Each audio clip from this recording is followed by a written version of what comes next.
Graças e paz, irmãos. Nós vamos dar início ao nosso estudo de número 11.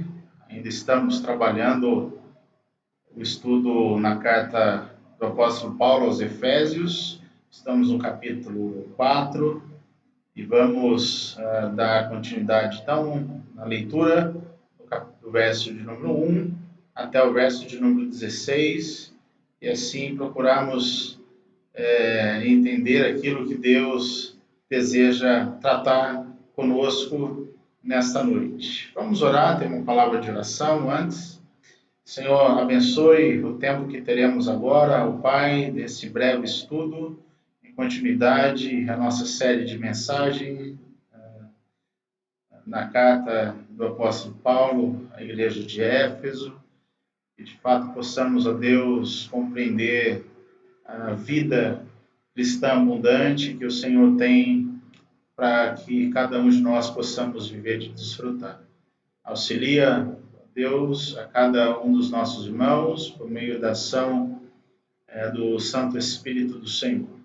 Traga luz ao entendimento de cada um deles, sensibiliza-nos os corações para que possamos receber a Tua palavra com alegria e disposição para colocarmos em prática tudo aquilo que o Senhor espera de nós. Em nome de Jesus, nós oramos e agradecemos. Em nome de Jesus. Amém. Muito bem, meus irmãos, nós estamos dando então seguimento ao estudo no capítulo 4, versos de 1 a 16. Vamos proceder à leitura. Como prisioneiro do Senhor, rogo-lhes que vivam de maneira digna da vocação que receberam. Sejam completamente humildes e dóceis e sejam pacientes, suportando uns aos outros com amor. Façam todo esforço para preservar a unidade do Espírito pelo vínculo da paz. Há um só corpo e um só Espírito, assim como a esperança para a qual vocês foram chamadas é uma só. Há um só Senhor, uma só fé, um só batismo, um só Deus e Pai de todos, que é sobre todos, por meio de todos e em todos. E a cada um de nós foi concedida a graça conforme a medida repartida por Cristo. Por isso é que foi dito, quando ele subiu em triunfo às alturas, levou cativos muitos prisioneiros e deu dons aos homens. Que significa ele subiu, senão que também havia descido às profundezas da terra? Aquele que desceu é o mesmo que subiu acima de todos os céus, a fim de encher todas as coisas. Ele designou alguns para apóstolos, outros para profetas, outros para evangelistas e outros para pastores e mestres, com o fim de preparar os santos para a obra do ministério, para que o corpo de Cristo seja edificado. Até que todos alcancemos a unidade da fé e do conhecimento do Filho de Deus e cheguemos à maturidade, atingindo a medida da plenitude de Cristo. O propósito é que não sejamos mais como crianças, levados de um lado para o outro pelas ondas, nem jogados para cá e para lá por todo o vento de doutrina e pela astúcia e esperteza de homens que induzem ao erro. Antes, seguindo a verdade em amor, cresçamos em tudo naquele que é a cabeça, Cristo. Dele, todo o corpo, ajustado e unido pelo auxílio de todas as juntas, cresce e edifica-se a si mesmo em amor, na medida em que cada parte realiza a sua função. Muito bem, meus queridos, nós temos, como temos já visto, um grande desafio, inicialmente, de compreender, através da exposição do apóstolo Paulo à igreja, compreendemos a vida que o Senhor, que Deus nos deu por intermédio da pessoa e da obra de Cristo, a vida que temos para viver e a conduta que nos é exigido a partir da graça que de Deus recebemos em Cristo. Ser cristão não é fácil. Temos muitos desafios no que diz respeito à maneira que devemos viver. Um crente não pode, não deve viver da mesma maneira que ele vivia anteriormente. As ações, as nossas práticas do passado precisam ficar no passado. Nós sabemos que a vida cristã, ela exige de cada um de nós uma postura diferenciada. Então, aquilo que nós tínhamos como uma prática constante na maneira de pensarmos, na maneira de agirmos, não pode ser vivida mais por cada um de nós. Então, o desafio que nos é apresentado pelo apóstolo Paulo é o desafio de darmos provas de que, de fato, pertencemos agora a Cristo. Como nós temos visto, temos recebido de Deus uma graça especial. São muitas bênçãos que dele recebemos, e essas bênçãos, elas trazem para cada um de nós resultados positivos na nossa conduta, na nossa vida. É uma graça auxiliadora, é uma graça que age eficazmente na nossa vida para que possamos agir de maneira digna da nossa vocação.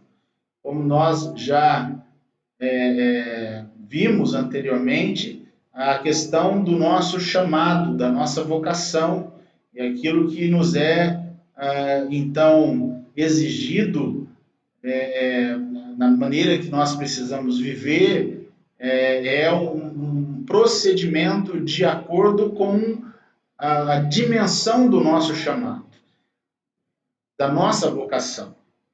Então, precisamos compreender quem nos chamou e para o que ele nos chamou, compreendendo a grandeza dessa missão e da responsabilidade que é vivermos uma vida que possa realmente expressar uma vida transformada por Deus. E assim as pessoas certamente verão que a mensagem que nós carregamos é uma mensagem que antes de ser verdade para os outros, ela é uma verdade para cada um de nós. Então, nós vamos dar continuidade nesse estudo, vendo apenas uma parte dele nessa noite, em relação à conduta do crente, aquilo que de fato o Senhor espera de cada um de nós diante da nossa vocação. Não é? Como que nós podemos viver a nossa vocação, ou quais são as características que devem ser, então, manifestas na nossa vida diante da vocação que nós recebemos de Cristo. Nós vamos adiantar o nosso slide aqui até o slide que eu gostaria de tratar com os irmãos.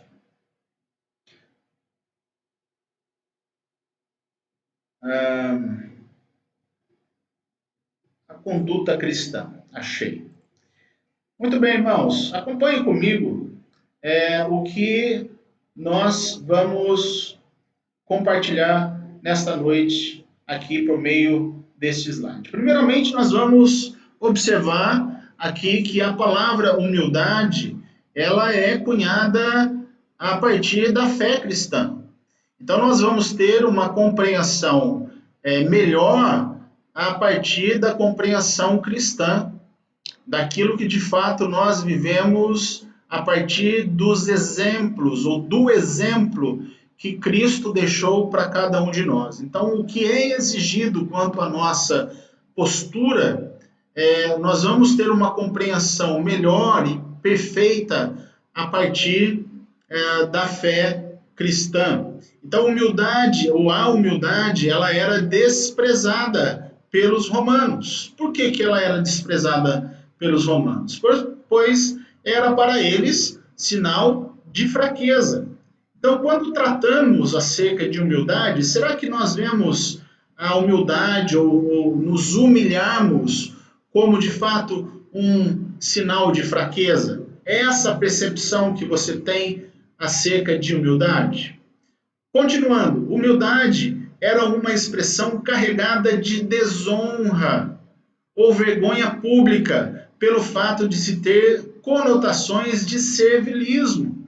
Ou seja, quando nós compreendemos pelas Escrituras que nos é exigida uma postura de servo, porque esta é a postura que vemos e aprendemos com Jesus Cristo, e esse é o principal ensino que ele deixou no final do seu ministério para os seus discípulos, não é? Será que nós vemos essa atitude de humildade como uma expressão que por si só ela é carregada de desonra e de vergonha pública? Ser humilde onde quer que estejamos, não é? A postura que nós adotamos.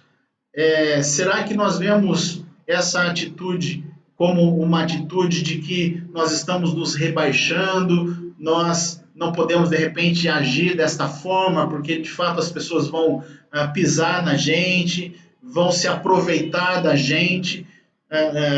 Então, nós vemos nesse primeiro ponto que nós estamos trabalhando aqui, ainda que tenha essa conotação de ser servos, sermos escravos, né?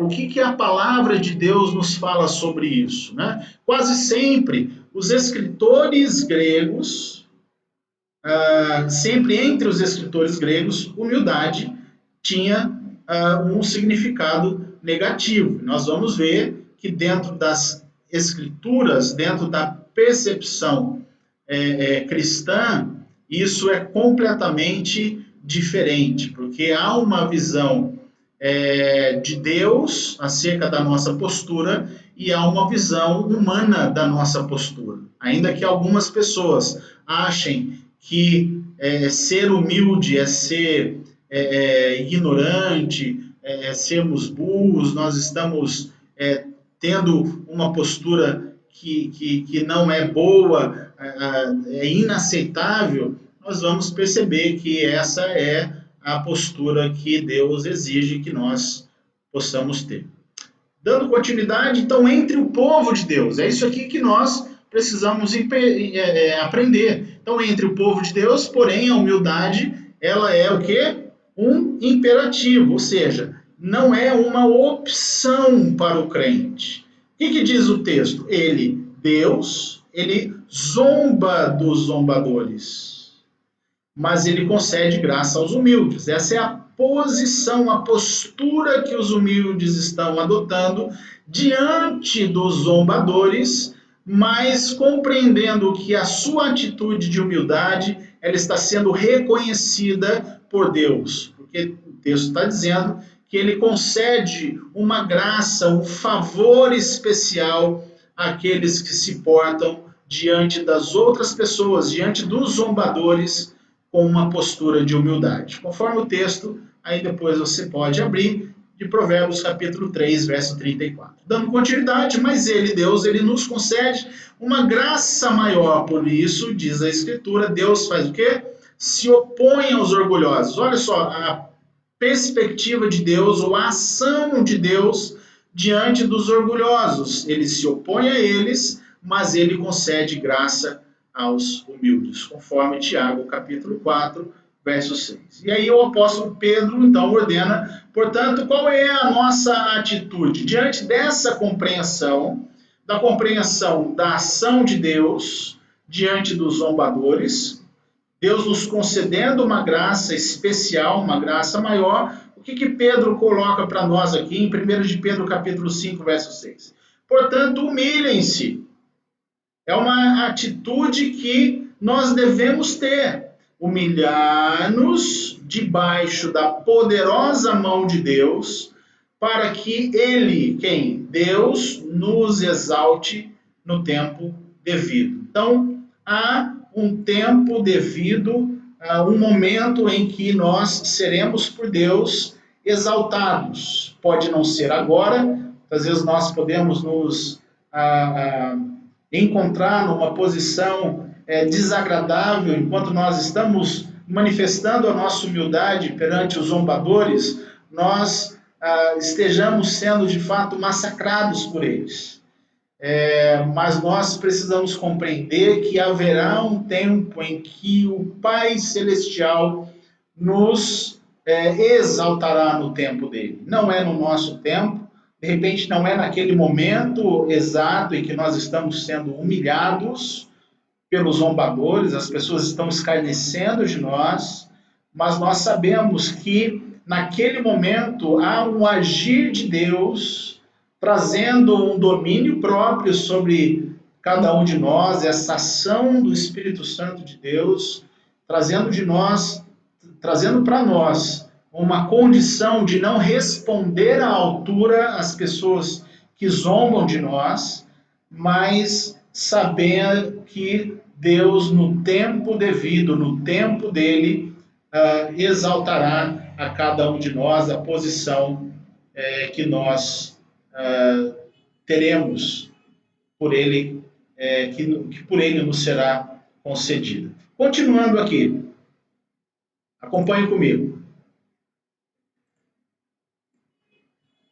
Eu queria destacar com os irmãos 3 fatos importantes que podemos destacar sobre esse tema da humildade. Nós estamos aqui focalizando numa conduta específica. Nós estamos tratando da conduta que é esperada, desejada do crente. Como que nós podemos, de fato, valorizar este ministério, ou darmos provas de que, de fato, nós compreendemos essa graça de Deus de nos ter convocado, não é? Nos ter vocacionado para a obra de compartilhar o evangelho da graça, o evangelho que salva com outras pessoas. Então, para realizarmos essa missão, vivermos de maneira digna da nossa vocação, nós precisamos agir com algumas posturas, nós precisamos dar provas pelo nosso procedimento, especificamente com algumas atitudes. Nós estamos destacando aqui a questão, um tema específico, que é o tema da humildade. Nós vamos destacar brevemente esses fatos importantes aqui com os irmãos. Acompanhem comigo. Eu destaco primeiramente, meus irmãos, em Filipenses 2:3, você pode abrir aí a sua Bíblia nesse texto. Eu vou abrir a minha aqui. Acabei desligando aqui o meu celular, que já estava marcado no texto. O primeiro ponto é o que é a humildade. Filipenses capítulo 2, verso 3. Olha só. Nada façam por ambição egoísta ou por vaidade, mas humildemente considerem os outros superiores a vocês mesmos. Então, o primeiro destaque que eu queria fazer nesse texto é observar algumas coisas aqui que o apóstolo Paulo coloca para cada um de nós. E, de fato, a gente precisa entender isso como um grande desafio para cada um de nós. Mais uma vez na leitura, ele diz assim, ele começa dizendo, nada façam por ambição egoísta. Tira, portanto, o foco de cada um de nós, não fazendo qualquer tipo de coisa por ambição egoísta ou por vaidade, mas ele diz, na continuidade do texto, mas humildemente considerem os outros, ou seja, o foco central é os outros, para que possamos dar provas da nossa fé, compartilharmos o evangelho que salva, nós precisamos agir diferentemente, considerando os outros superiores a nós mesmos. E aqui é o desafio, é olhar para os outros como pessoas que são melhores do que nós. E isso na nossa sociedade é algo inaceitável. Porque nós nos colocamos naturalmente, sempre gostamos de contar vantagens, de nos colocar como pessoas melhores em várias áreas do que os outros, sabemos mais, fazemos melhores do que as outras pessoas. Se nós cozinhamos, cozinhamos melhor. Se nós fazemos um esporte, somos melhores no esporte. Se nós conhecemos alguma coisa da Bíblia, conhecemos mais do que outras pessoas. E são coisas que nós vamos acumulando nas nossas vidas para que nós possamos colocar isso diante das pessoas e dizermos que nós somos melhores do que elas em alguma coisa que seja. E o apóstolo Paulo combate essa atitude, ele vai dar alguns outros motivos aqui pelos quais nós devemos, de fato, considerar os outros superiores a nós mesmos. A humildade, segundo o que diz aqui o nosso texto, o nosso slide, a humildade ela provém do verdadeiro conhecimento de Deus e do correto conhecimento de nós mesmos. Perceba, irmãos, a humildade vem da onde? Do conhecimento que temos acerca de Deus e do conhecimento correto acerca de nós mesmos. O que isso quer dizer? Que não há como sermos humildes ou exercermos humildade sem conhecermos primeiramente quem Deus é e sem um conhecimento correto acerca de quem nós somos.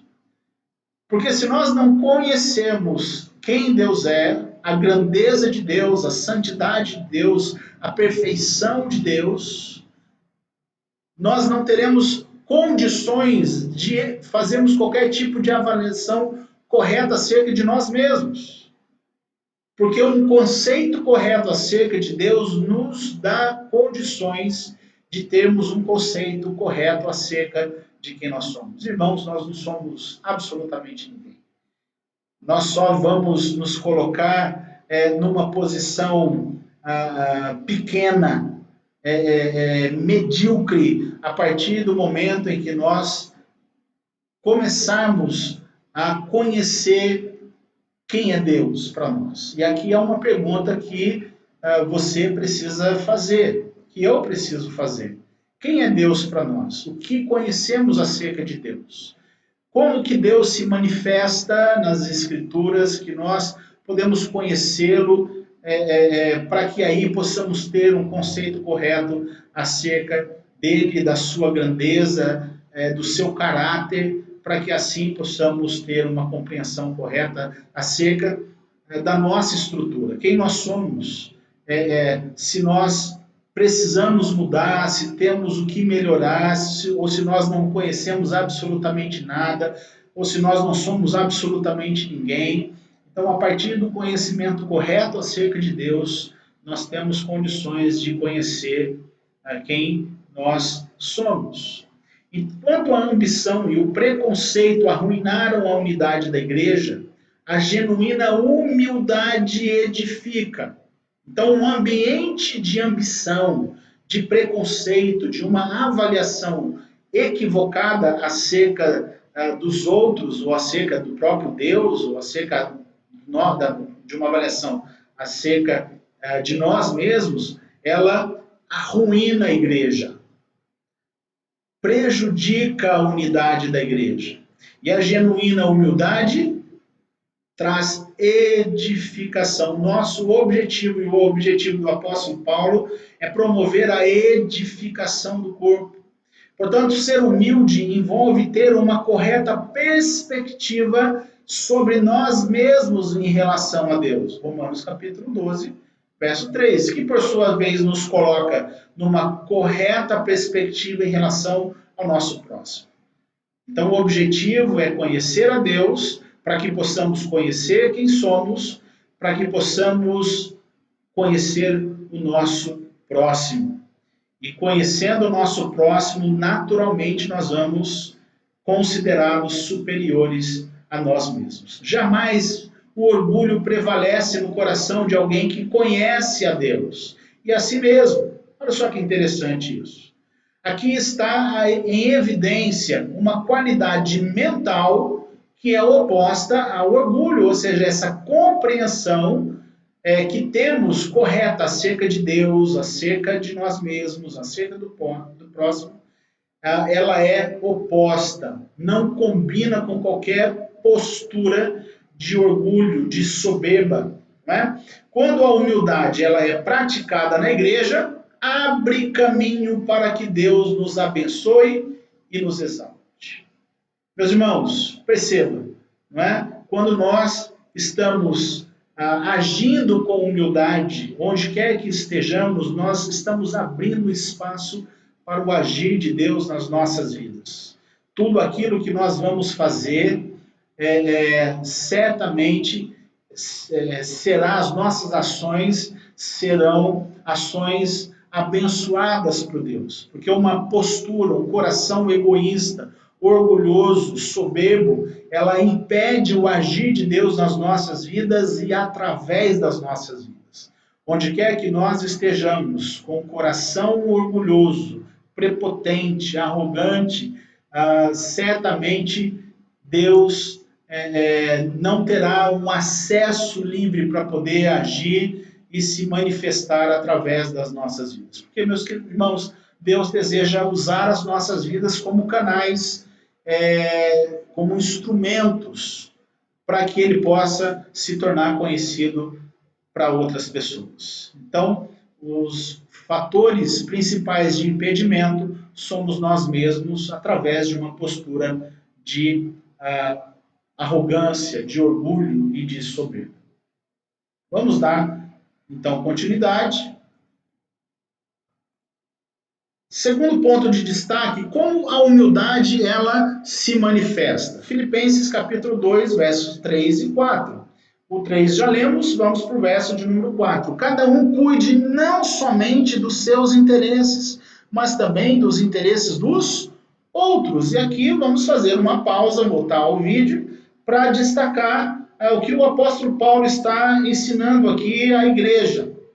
E é o que eu desejo ensinar à igreja, é o que Deus deseja transmitir à sua igreja. Cada um cuide não somente dos seus interesses, porque dentro da igreja é também um ambiente de manifestação de egoísmo, onde as pessoas também dentro da igreja se voltam exclusivamente para os seus próprios interesses, só procuram os seus próprios benefícios, o seu prazer, a sua tranquilidade, e deixam de olhar para o próximo.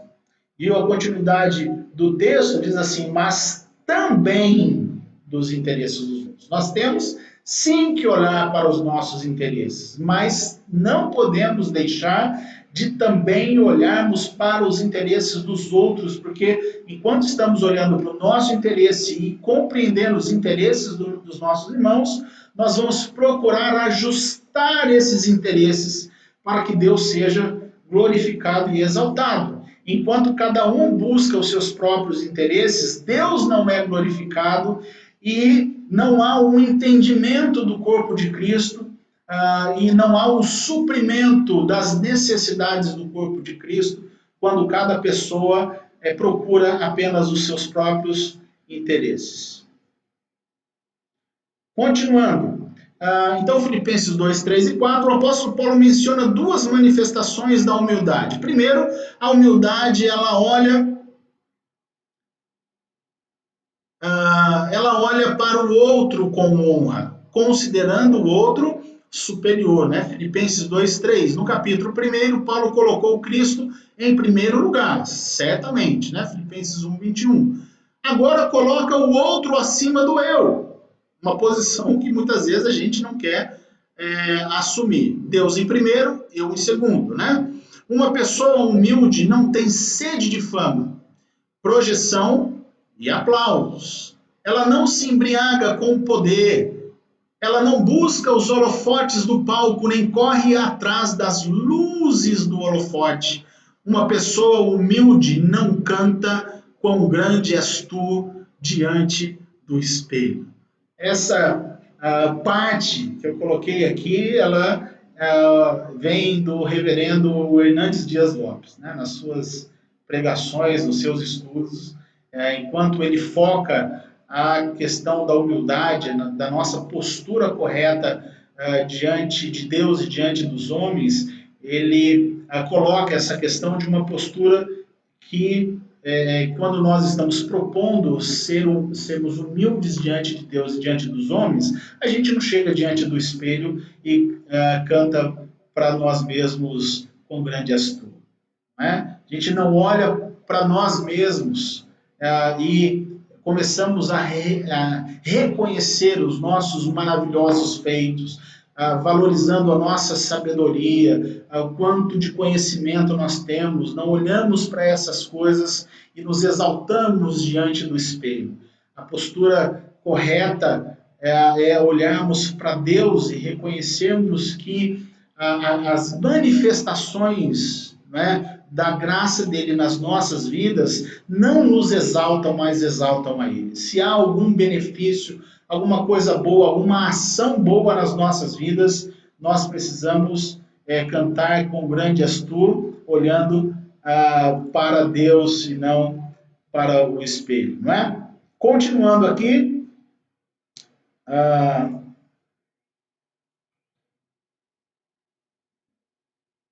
ponto 2, ponto B, né? Então a humildade, ela busca o interesse do outro com solicitude. Verso 4, o que diz o verso 4? Cada um cuide não somente dos seus interesses, mas também interesse dos outros, como nós já lemos, não é? Então a igreja de Filipos, ela era multirracial, tinha pessoas diferentes, como nós temos pessoas diferentes nas nossas igrejas, ou em qualquer igreja que seja. Então, Paulo destaca aqui, por exemplo, né, Lídia era uma judia rica, a jovem Libeta era uma escrava grega e o carcereiro era um oficial romano de classe média. Né?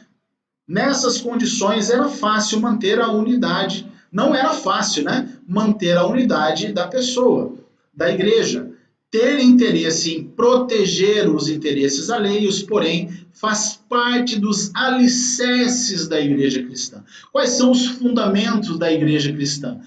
São, ou destacando, né, o nosso ponto central aqui, a humildade como um dos alicerces importantíssimos, do fundamento da igreja. Sem humildade, nós não conseguimos conviver dentro de um ambiente tão diversificado como é a igreja. Então, no mundo, cada um cuida primeiro de si, pensa somente em si e tem um olhar atento apenas para os próprios interesses. Os interesses dos outros estão fora de seu verdadeiro campo de visão. Por isso, tampouco existe no mundo verdadeira comunhão, mas somente o medo recíproco e a ciumenta autodefesa contra o outro. Cada um, não é? Se protegendo, né, se guardando. Então, na irmandade da Igreja de Jesus, pode e deve ser diferente. Então, devemos buscar acabar com essa atitude tão destrutiva dentro do meio da Igreja. Continuando, meus irmãos. Ponto 3. O supremo exemplo da humildade. O desafio para cada um de nós, às vezes a tendência natural do homem é olhar para o homem, não é? Mas o apóstolo Paulo, quando ele trata do exemplo de humildade, o objetivo dele é focar no exemplo de Cristo. Por isso que ele destaca no verso de número 5, seja a atitude de vocês a mesma de Cristo. A atitude que nós devemos ter deve ser fundamentada na atitude ou no exemplo supremo de Cristo. Então, nesse capítulo 2 da carta aos Filipenses, o argumento decisivo de Paulo é o exemplo de Cristo, né? Filipenses capítulo 2, verso 5. O exemplo de Cristo é sempre o argumento supremo de Paulo na exortação ética, principalmente quando trata do interesse altruísta pelo bem-estar do próximo. Se o exemplo de Cristo deve ser seguido, é melhor, então, manter maior interesse pelos direitos dos outros e pelos nossos deveres. Olha o desafio aqui, né? Volta um pouquinho aqui, ó. É melhor manter maior interesse pelos direitos dos outros e pelos nossos deveres, do que cuidar principalmente de nossos direitos e dos deveres de outros, né? Nós geralmente procuramos saber quais são os nossos direitos e deixamos os nossos deveres para depois. Quando o apóstolo Paulo traz esse desafio, ele inverte isso. Ele procura trazer uma compreensão clara acerca dos nossos deveres e depois dos nossos direitos. Quando nós mudarmos essa postura, certamente a igreja será edificada. A igreja vai mudar. A igreja começará a desfrutar de um ambiente melhor, não é? Dessa comunhão no exercício, não é? Do serviço mútuo, onde todos nós estamos militando para o bem-estar do outro, onde ninguém busca os seus próprios interesses, mas nós estamos procurando buscar os interesses dos nossos irmãos. Continuando.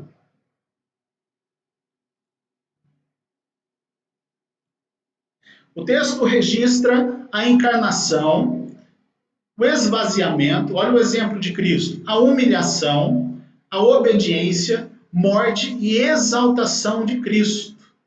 Foi escrito por um homem que, com humildade e amor, lutava pela verdadeira concórdia de seus irmãos. Como é que nós vamos conseguir lançar esse desafio para os irmãos? O apóstolo Paulo, ele como líder, o desejo do coração dele é que, de fato, os irmãos possam começar a procurar o bem dos outros. E não tem outro exemplo, não é? Um exemplo maior e perfeito que não o exemplo do nosso Senhor Jesus Cristo. Voltando ao nosso slide, preste atenção. A leitura, voltando um pouquinho. Essas frases, com todo o seu teor dogmático, são parte desta luta. A leitura correta deste magno texto cristológico não é apenas aquela que trata da humilhação e exaltação do Filho de Deus, mas a que abala o nosso coração egoísta e vaidoso por meio da trajetória seguida por Cristo. Nós,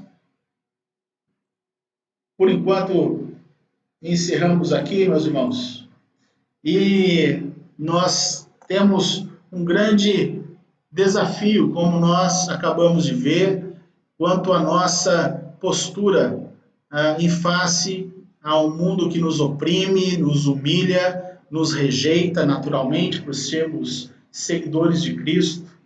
Mas diante deste grande desafio que temos, nós sabemos que, como no texto que nós já lemos, que no tempo de Deus, no tempo certo de Deus, Ele nos exaltará.